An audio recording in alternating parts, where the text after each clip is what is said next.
नमस्कार दोस्तों, वार्षिक मूल्यांकन प्रश्न पत्र 2023 और कक्षा यहाँ पर 8 है। विषय हिंदी विशिष्ट यानी वार्षिक मूल्यांकन का रियल पेपर दोस्तों आपके सामने है।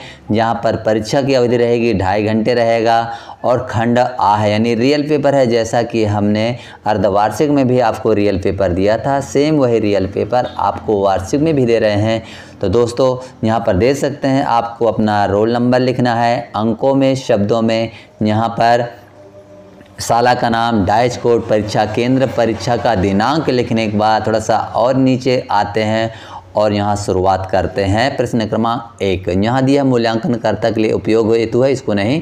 यहाँ पर एक दी गई सूचना के आधार पर प्रश्न को उत्तर सही विकल्प चुनकर लिखना है। यहाँ मतदाता जागरूकता अभियान है 2018 का, वोट हमारो है, अनमोल कबहू न लेंगे एको मोल। यानी यहाँ पर स्थानीय भाषा में यहाँ पर ये एक बैनर यानी ये एक पोस्टर आया हुआ, इसी के आधार पर उत्तर देते हैं।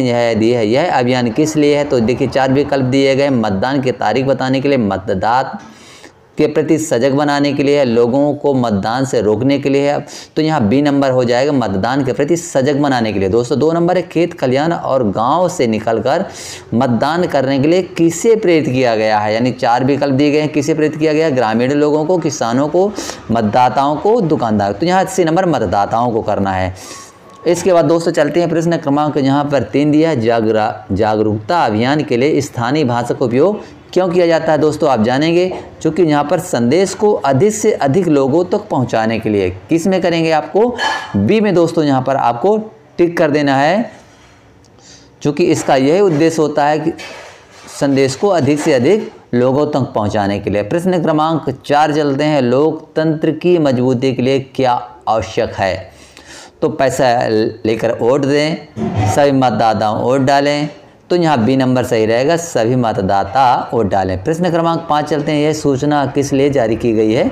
तो शासकीय हित में है, कर्मचारी हित में है, जनहित में है या व्यक्तिगत हित में है? तो आप जानते हैं कि इसका सी नंबर सही रहेगा, जनहित में करेंगे आप। इसके बाद दोस्तों चलते हैं, अगला प्रश्न यहाँ आ गया है, निम्नलिखित गद्यांश को पढ़कर नीचे दिए गए प्रश्नों के उत्तर में सही विकल्प चुनकर लिखिए। यहाँ एक सूचना दी गई है, मैं निवेदन करना चाहूँगा कि मनुष्य को मनुष्य ही रहने दें। गुलाब है, गुलाब। तो इसी के आधार पर, सूचना के आधार पर 2 बार 3 बार पढ़ने के बाद हम चलते हैं प्रश्न क्रमांक 6 में, मनुष्य को मनुष्य रहने दें, गुलाब को गुलाब है, जूही है। इस पंक्ति में क्या आशय है? तो यहाँ इसका उत्तर हो जाएगा, यहाँ 4 विकल्पों में से एक उत्तर सही रहेगा, उसका अपना अपना स्थान होता है, सबका अपना अपना स्थान होता है। प्रश्न क्रमांक यहाँ चलते हैं 7 नंबर में, जीवन का आनंद क्या है? तो जीवन का आनंद के देखिए यहाँ पर 4 विकल्प दिए गए हैं, सभी को विकास के समान अवसरों। प्रश्न क्रमांक यहाँ 8 चलते हैं, मूल्यांकन का आधार क्या होना चाहिए? तो यहाँ पर है मनुष्यता आप जहाँ पर लेंगे। इसके बाद प्रश्न क्रमांक 10 है, इसका शिक्षा के कार्य की सम्यक दिशा क्या है? 4 विकल्प देंगे, तो बी नंबर लिखिए, मनुष्य को छोटा या बड़ा समझना। दोस्तों वीडियो को लाइक, शेयर, कमेंट और चैनल को सब्सक्राइब जरूर कीजिए, जिससे आने वाली वर्कशीट का नोटिफिकेशन सबसे पहले आपको मिल सके। तो यहाँ पर 10 के बाद हम चलते हैं प्रश्न क्रमांक 11, निम्नलिखित पंक्तियों का भाव स्पष्ट कीजिए। काट अंध उरके बंधन स्तर, बहा जननी ज्योतिर्मय निर्जन, कलुष भेद तम हर प्रकाश।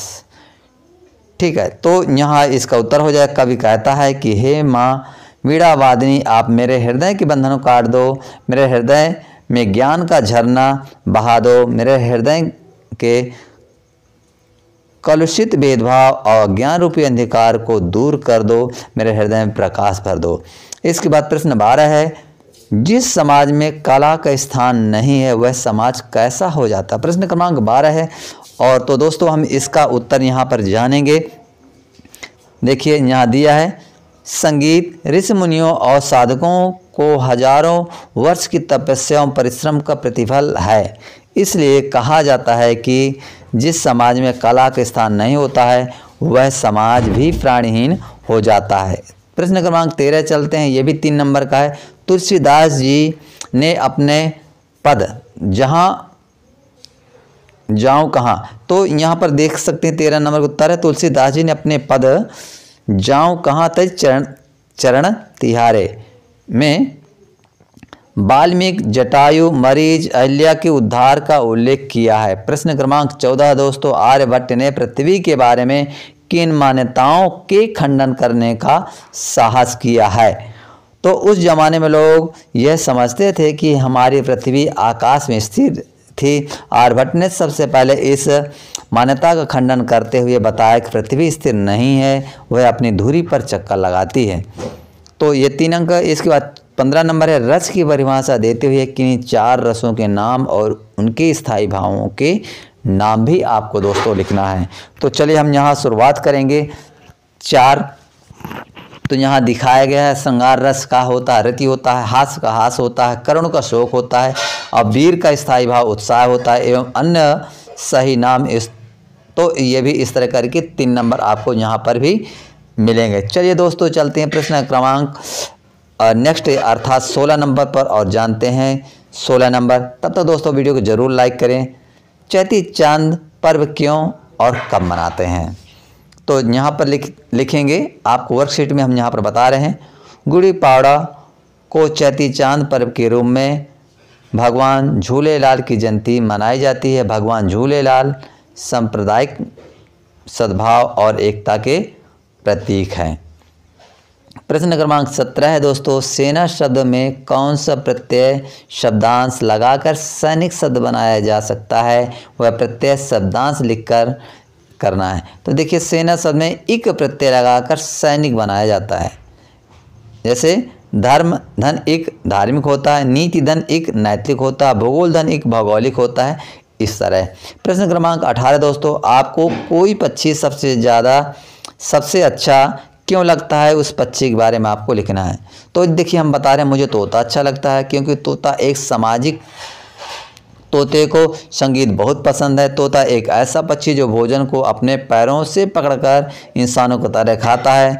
तो इसके बारे में लिख देना है। तोते का वैज्ञानिक नाम लिख देना है। प्रश्न क्रमांक 19 है, गीता का मर्म पाठ के अनुसार विद्या का प्राप्त करने का, तो इसका उत्तर हो जाएगा, देख सकते हैं गीता का मर्म पाठ के अनुसार विद्या प्राप्त करने का वास्तविक उद्देश्य सत्य व न्याय की रक्षा, दुष्टों का दमन, असहायों की सहायता, नारी की रक्षा, निर्बल को सबल बनाना और धर्म की रक्षा करना है।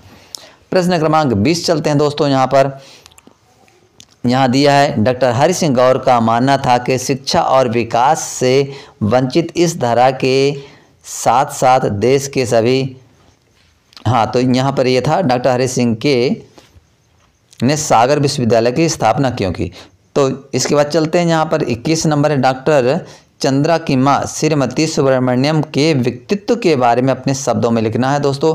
22 नंबर प्रश्न, अपने मित्र को एक पत्र लिखिए जिसमें अपने कोरोना महामारी के दौरान क्या किया, स्कूल गए बगैर कैसे पढ़ाई की और आपके कार्य का मूल्यांकन कैसे किया गया। 23 नंबर दोस्तों, पर्यावरण की रक्षा क्यों आवश्यक है? पर्यावरण की रक्षा के लिए यानी कोई 3 उपाय बताना है, इसके बारे में दोस्तों। 24 नंबर है, कुंडलीय छंद्र क्या है? कुंडलीय छंद्र की विशेषताओं को स्पष्ट करते हुए एक उदाहरण देना है। इसके बाद तो दोस्तों इस तरह करके यहाँ प्रश्न समाप्त हो जाते हैं। दोस्तों वीडियो को लाइक शेयर कमेंट और चैनल को जरूर सब्सक्राइब कीजिए, जिससे आने वाले वीडियो की नोटिफिकेशन सबसे पहले आपको मिल सके। धन्यवाद।